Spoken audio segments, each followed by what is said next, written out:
Un Dios que salva. Es el título de la predicación de hoy. ¿Pero de qué nos salva Dios?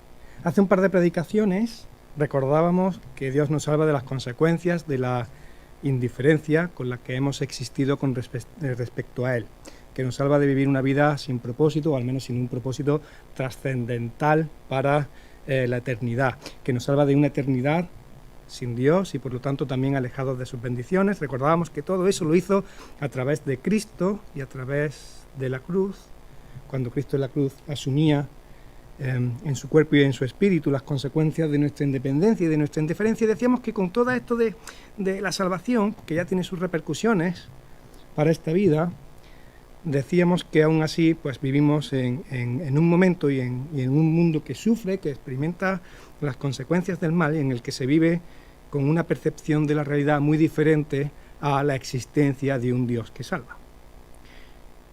No es lo habitual que a nuestro alrededor se viva con esa percepción de un Dios que salva.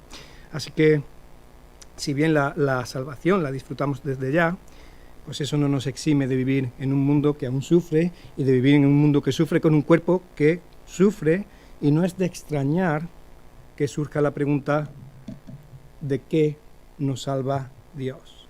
Y no solo no es de extrañar, es que es de agradecer que surja esta pregunta, porque significa que las personas aún no han sacado de su pensamiento a Dios. Permitidme que responda a la pregunta de qué nos salva Dios. Dios me salva de mí mismo. En un tiempo con un claro repunte del humanismo, decir esto de que Dios nos salva de nosotros mismos cuando la persona es lo mejor que hay encima del mundo, pues quizás sea ofensivo, pero tanto si lo compartes como si no, es lo que creo. De lo primero que me salva Dios es de mí mismo, de mi tendencia a querer ser Él y de las consecuencias de esa tendencia, consecuencias que van a repercutir en esta vida y también en la que viene. Y cada vez que pienso en la vida de una persona que me sirva como ejemplo de esto de vivir en el mundo con la confianza puesta en un Dios que salva, sí, está David, hay muchos personajes, y que no sean Cristo, hay muchos personajes en la Biblia que podrían ser como ejemplo, pero habitualmente me viene a la cabeza Daniel. Daniel es una persona que cree y que confía en un Dios todopoderoso, en un Dios soberano, en un Dios que salva y en un Dios que lo puede todo y que lo puede usar todo, incluso a pesar de nosotros mismos, y es una persona que busca, y he aquí la dificultad, responsable y activamente la voluntad concreta de Dios para su vida. Ese es Daniel. Esa sería una buena definición de Daniel.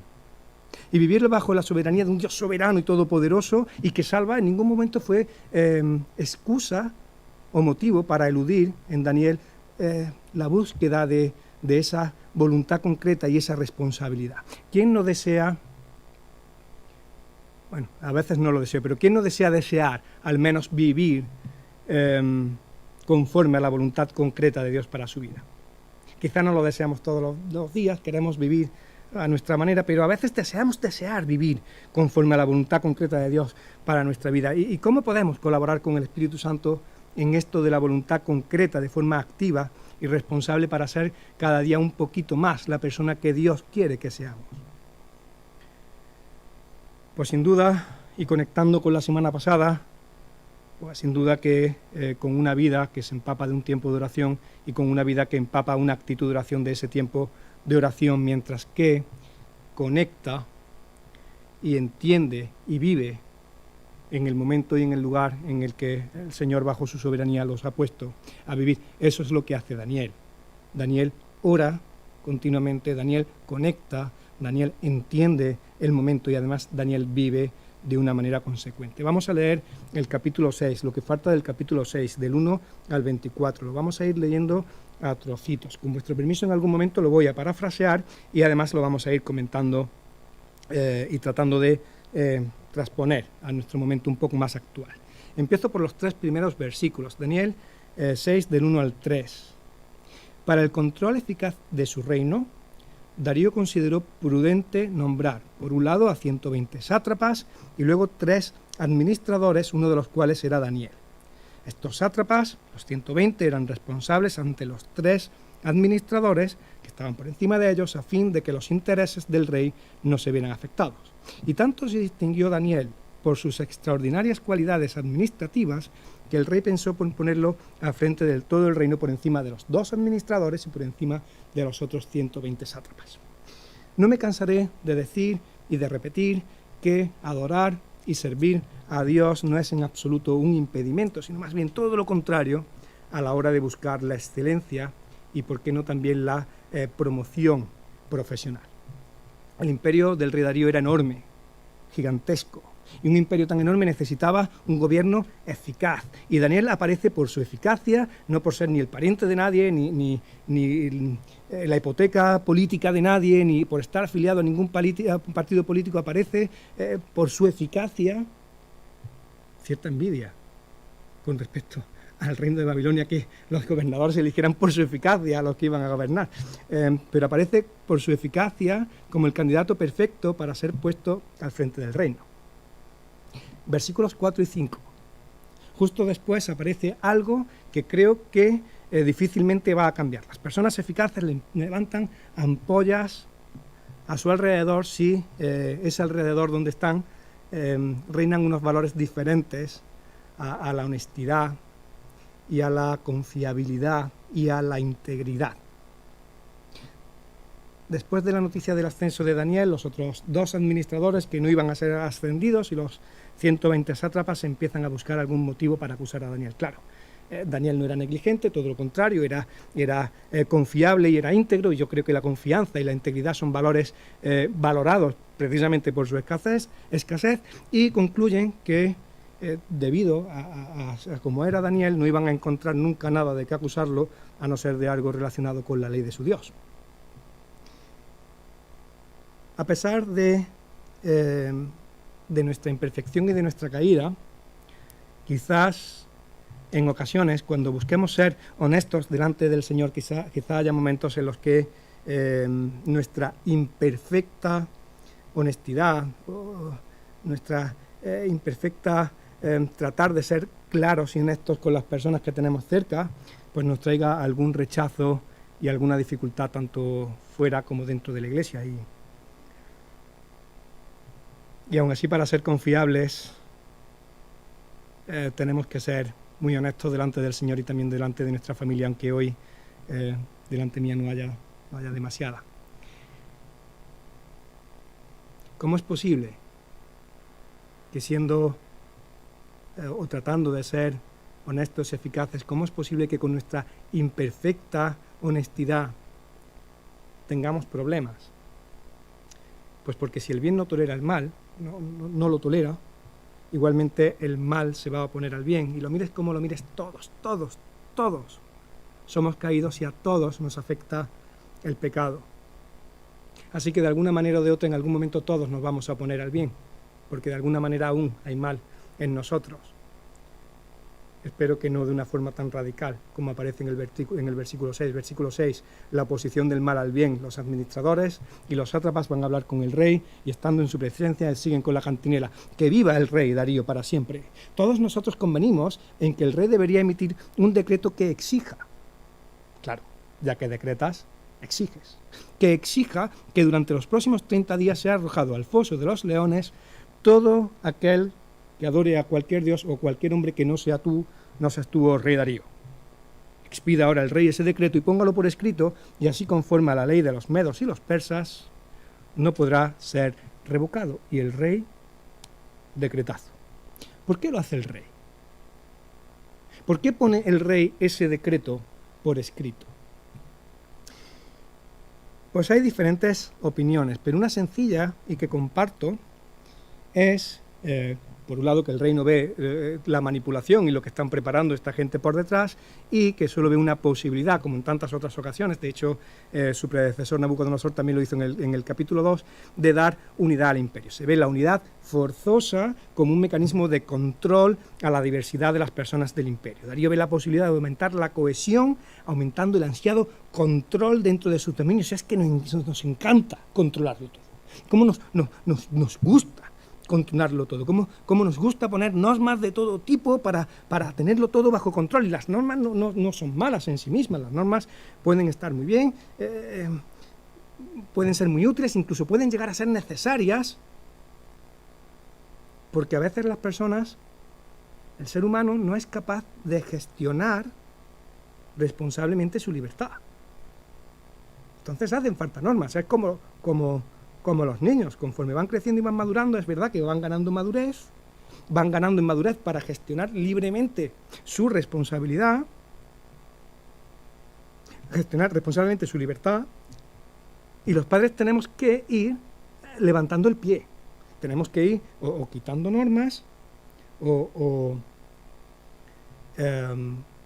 siendo más flexibles, porque ya han dejado de ser útiles. Las normas no son el problema. No lo son.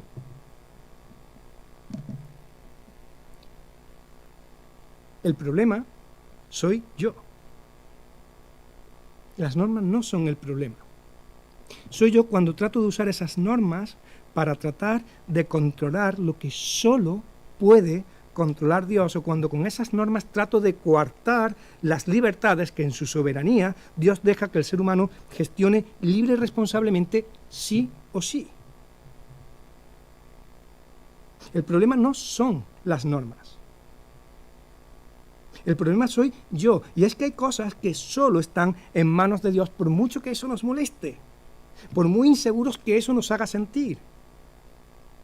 Y si nos molesta, no mucho, sino muchísimo, muchísimo, muchísimo. Y si no nos hace sentir inseguros, sino que nos hace sentir extremadamente inseguros, eso es una lucecita roja de cuáles son mis prioridades y dónde estoy depositando mi confianza. Así que normas. Normas las que haga falta. Decretos por escrito. Y todo el mundo, casi todo el mundo, a pasar por el aro del decreto impuesto a una mayoría por la presión de una minoría. Y digo casi todo el mundo a pasar por el aro porque en el versículo 10 Daniel no pasa. Se entera de la publicación del decreto, se va a su casa, subió a su dormitorio, cuyas ventanas se abrían en dirección a Jerusalén, y se arrodilló y se puso a orar y a alabar a Dios, porque tenía por costumbre hacerlo 3 veces al día. Fijaos que Daniel no reacciona, Daniel actúa. ¿Se podría reaccionar? Claro que se podría reaccionar. Pero tú, ¿quién te crees que eres para una imposición de esta manera? La lío y reacciono. Si antes oraba 3 veces al día, con las ventanas abiertas, pero 3 veces al día, recogido en mi habitación, arrodillado en mi habitación, ahora voy a orar durante todo el día.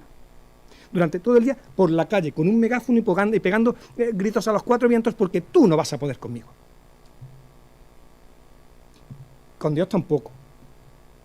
Pero conmigo no puedes seguro. Y la lío y salgo y grito. La otra opción, también reacciono. Reacciono pero pliego. Doblo velas y se acabó el orar durante 30 días. Busco el vacío legal, no voy a adorar a Darío, pero tampoco voy a orar a Dios. Total, 30 días sin orar. Hay veces que en etapas de mi vida tienen que amenazarme de muerte para estar 30 días orando. 30 días sin orar, tampoco pasa nada. Tercera opción, lo que está bien está bien. Y casi se puede intuir el pensamiento de Daniel. Querido Darío, 2 puntos, tú no tienes más autoridad que Dios, me da igual lo que pongas en el decreto ese, y como tengo por costumbre, y porque está bien, yo voy a seguir orando y alabando a Dios 3 veces al día, en mi habitación, y con las puertas abiertas y las ventanas abiertas en dirección a Jerusalén. Claro, versículo 11. Los personajetes que saben que Daniel es consecuente con su fe van, lo buscan y lo pillan. Y dirán, claro, y luego, ¿negará que lo pillamos orando? Claro que no. Daniel, sus cualidades eran honestidad, integridad. Oye, ¿te hemos pillado orando? Pues sí. Y se van al rey. ¿No es verdad que el rey publicó un decreto? Ese de los 30 días en el que no se podía orar a nada ni a nadie que no fueras tú y sino al foso. ¿No es verdad? ¿No es verdad? El decreto sigue en pie, contesta el rey, y no puede ser derogado. El imperio de los medos y los persas era un imperio que se caracterizó y que prosperó, entre otras cosas, por su férreo respeto a la ley. el rey era el ejemplo a seguir. El rey no se saltaba una coma de la ley, o al menos no solía hacerlo. Hoy veremos una excepción que confirma esta norma.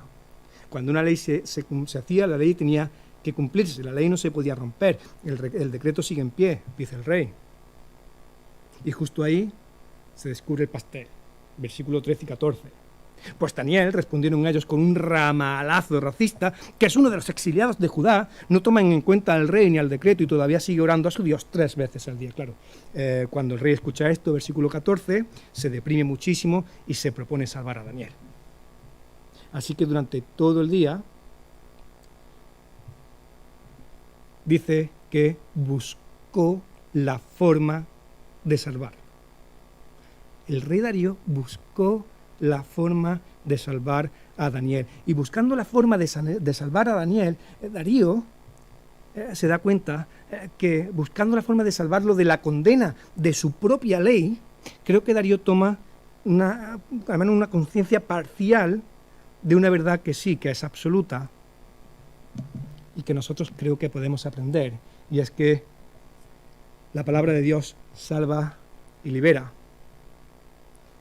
pero la palabra de los hombres esclaviza y condena.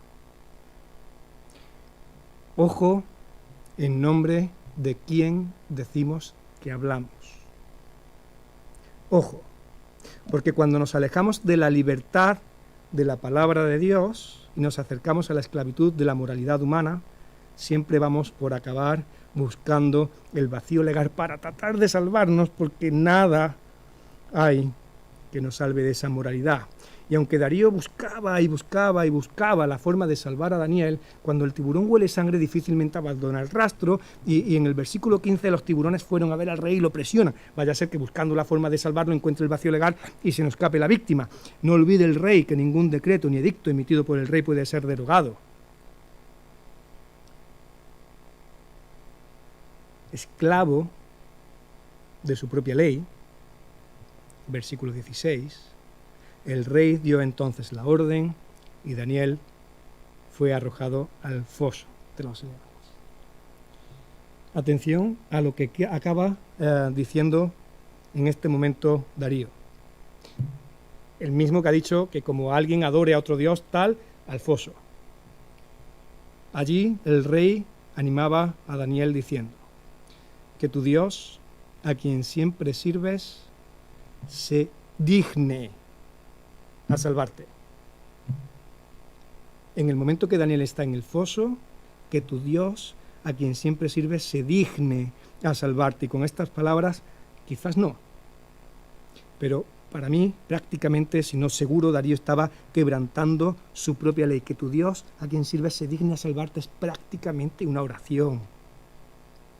Trajeron entonces una piedra, tapan la boca del foso, el rey lo sella con su propio sello, con su propio anillo y con el de sus nobles, y la sentencia contra Daniel se hace firme. El rey se vuelve a su palacio, pasa la noche sin comer, sin divertirse, y hasta se le va el sueño, porque la culpa y la angustia pesan demasiado, y tan pronto como amanece, versículo 19, Darío sale corriendo hacia el foso de los leones y lleno de ansiedad, pero aún con un rayito de esperanza, grita: Daniel, siervo del Dios viviente, ¿pudo tu Dios, a quien siempre sirves, salvarte de los leones? ¿Pudo? El conocimiento de Darío de Dios no era del todo completo y fluctuaba, y aquí cambia el dignarse maravilloso de su primera prácticamente oración por este pudo de ahora, y aún así, claro que Dios puede, y en este caso quiso. Y desde el foso de los leones resuena una voz que responde a ese último rayito de esperanza de Darío: que viva el rey para siempre. Tenían buena relación este Darío y Daniel. Tenían buena relación. Que viva el rey para siempre, contestó Daniel. Mi Dios envió a su ángel y les cerró la boca a los leones. Me encanta. Casi siempre se me ponen los pelitos de punta. Mi Dios envió a su ángel y me salvó. Me encanta. Dios envía a su ángel. Lleno de alegría, el rey manda a sacar a Daniel, Y lo que Daniel experimenta una vez más, esta vez durante toda una noche rodeado de leones, lo que Daniel experimenta es que su Dios es un Dios que salva y nuestro Dios es el mismo Dios que el de Daniel.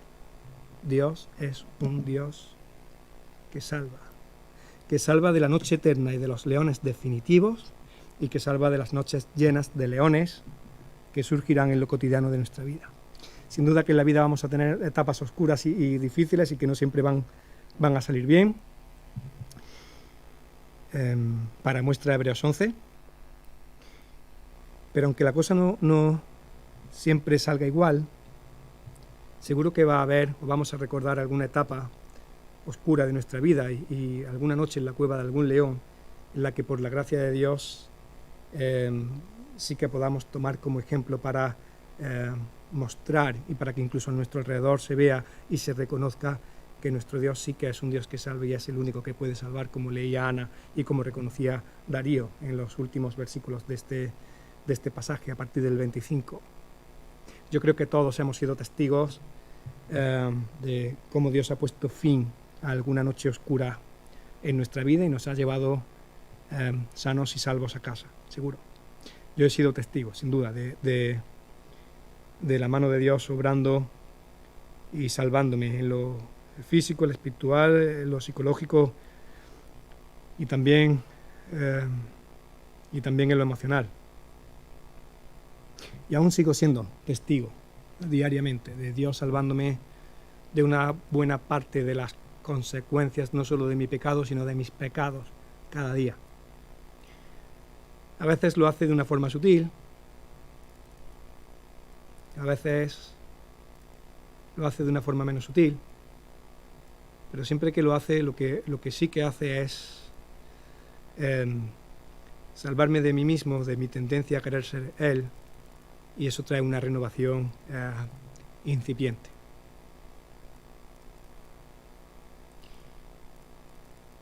La salvación comienza por reconocer nuestra imperfección y nos salva de nuestras tendencias que traen consecuencias. Y las consecuencias no son bonitas. Versículo 24. Me voy a transponerlo a la eternidad. Creo que la eternidad sin Dios aparece reflejada en este versículo. Entonces el rey mandó traer a los que habían acusado a Daniel y los echó al foso de los leones junto con sus esposas y sus hijos. Qué final más horrible. Cada vez que lo leo le doy vueltas a esto de las esposas y de los hijos. Qué montón de generaciones, de generación tras generación tras generación, viven y se animan a vivir sin Dios y se animan a vivir y acaban muriendo sin Dios. Generación tras generación se animan a ir a la cueva de... Qué profunda tristeza. Qué horribles consecuencias, como poco eternas. Qué profunda tristeza no aceptar que Dios es un Dios que salva.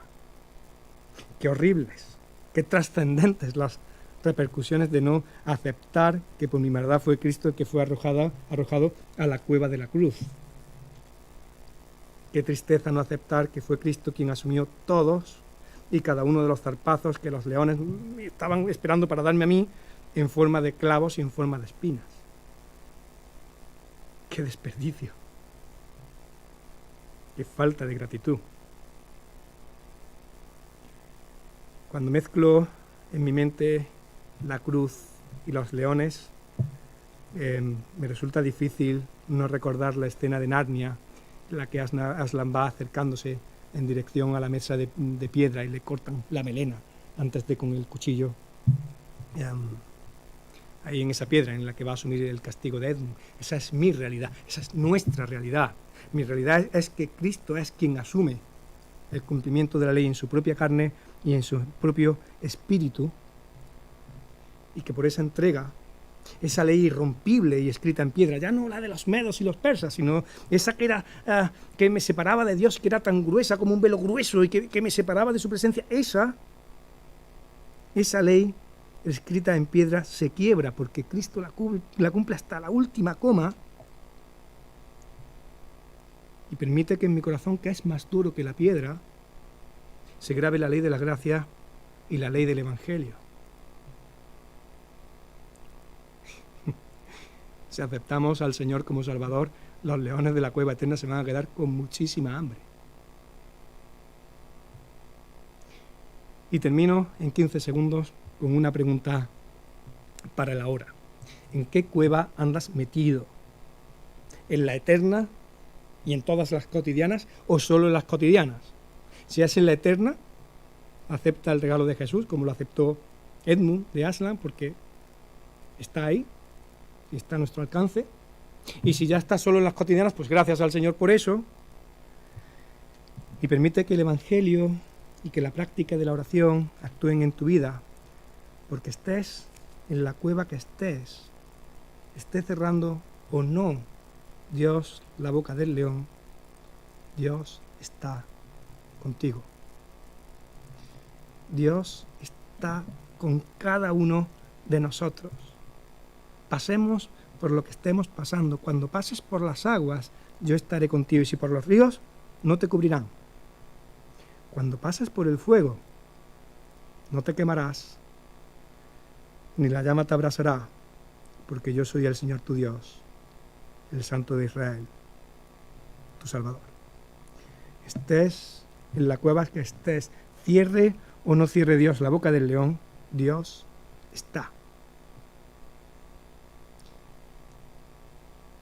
El Señor al que servimos ya se ha dignado a salvarnos.